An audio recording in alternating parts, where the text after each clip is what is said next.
Good morning, guys. Happy Sunday. My background looks very eerie today, and I am just outside because I'm just trying to take advantage of all the nice weather we've been having in Minnesota, and so why not do it outside again? I feel like that's a Sunday tradition now at this point.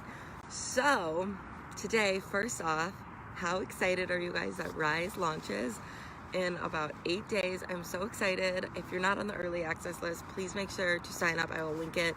I'm so excited for you guys to see what Julia has created and thought of, and it's going to be awesome. I'm really excited. But today we are talking about kind of what I'm doing right now, creating morning routines. So a while ago when I talked about sleep, I talked about the importance of an evening routine, and it kind of like signals your body that like it's time for bed and creates that kind of schedule for you at night. So today I want to talk about the opposite of morning routines that kind of set your day off on a good note. I am super big into routine, as you've probably noticed from me talking about things. So I just wanted to go over a few things you can do to kind of create that perfect morning routine for you.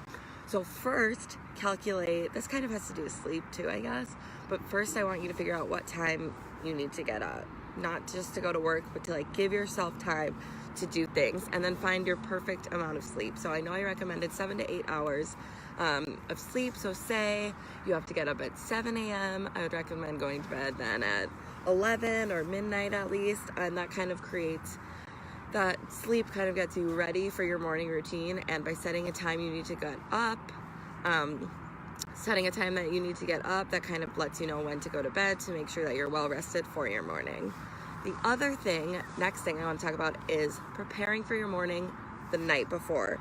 So a big example of this that I want to share is, for example, if you go to the gym. So I go to the gym in the mornings usually. What I'll do is lay out all my gym clothes the night before. So my tennis shoes, my outfit, socks, like everything, my headphones. And then when I'm up in the morning, they're ready to go. That just ensures that you are like ready to get it going. You're more likely to get things done. And it doesn't even have to necessarily be the gym. Say you make coffee every morning, then maybe laying out your mug the night before, or putting your Keurig cup in the Keurig so that you're ready for it. That kind of just ensures, again, that you're like prepared and you're not wasting any precious time in the morning. This is a big one. The next one I'm going to talk about that I am super guilty of.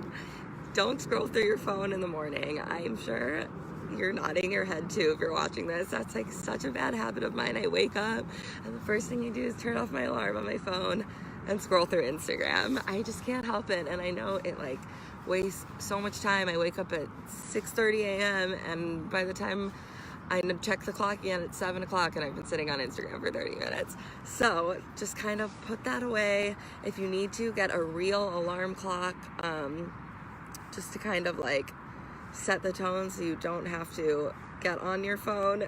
So that'll kind of allow for that. Plan your morning step by step. Now that might sound a little excessive, but at least for the first little bit when you're trying to like create a morning routine, I think it's helpful to write it out. So you could say like 7 to 7:15, wake up. 7:15 to 7:30, brush your teeth, wash your face, go to the bathroom, make your coffee. 7:30 to 8, check emails, and then like 8 to 8:30, get ready for work, 8:30, leave for work, something like that. Just kind of laying it out so you can give yourself designated time for each thing, and just so it can get in more of a routine. And then going off of that, kind of play around with other routines. Maybe you think, oh, I'll get up at 6:30 and go to the gym right away, and you do that for a week and it doesn't really set you in a good mood, you don't really like it. Try something else. The whole point of creating a good morning routine is just kind of like allow you to find what works for you and what sets you in a good mood and what starts your day off right. So maybe that's not going to the gym every day. Maybe that's showering first thing in the morning because it wakes you up. Just whatever works for you is what's going to work for you. And the last thing I would say for creating a perfect morning routine is give yourself cushion time. So what that means, say you wake up at 7 o'clock and have to leave at 9 o'clock, and everything fits perfectly in your schedule that you wrote, like 7 to 7:30, 7:30 to 8, you have the perfect amount of time. Maybe give yourself 20 extra minutes because you never know, you could spill that coffee. You could go to the gym and get stuck in traffic. You just never know what's going to happen. So just giving yourself that cushion time. I know when I have a morning routine, I just feel so much better. Things are so much put together instead of just me waking up and kind of being like, what do I have to do this morning? Just knowing what I have planned really helps me out. And so creating an evening routine to help with sleep and get that on a good note, and then creating a morning routine the next day to get your day on a good note will just have you feeling good 24 hours a day. Thanks guys for tuning in again with me every Sunday and Wednesday, and for tuning in with Julia as well. I'm so excited again for you guys to see Rise and be a part of the community. I will link it below, and make sure to sign up for the early access list. I hope maybe tomorrow you guys start your own morning routine on a Monday to get things going, and I will talk to you guys soon. Bye.